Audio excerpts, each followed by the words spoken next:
Guys, very important, adjusting sapphires. Remember about this, the one sapphire is smaller, like a woman, and one sapphire is bigger, like a man. And they just fit together when you adjust this smaller and bigger sapphire together. If you take sapphires with the same size, it will not fit. Hello guys, Christmas are coming. Today I'm going to introduce you our Christmas sapphires. It's something you can make by yourself. So what we have here, the ribbons and some candies, some mussels. What you have to do is to open the sapphire. Remember that you have smaller and bigger part.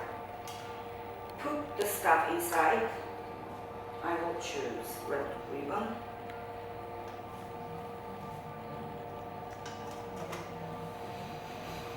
Close it.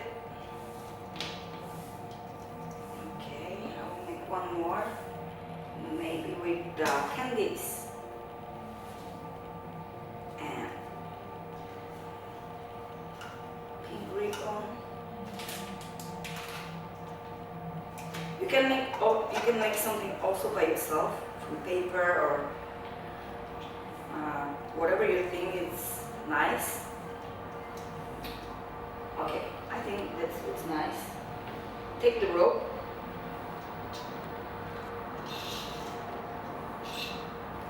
And hang it.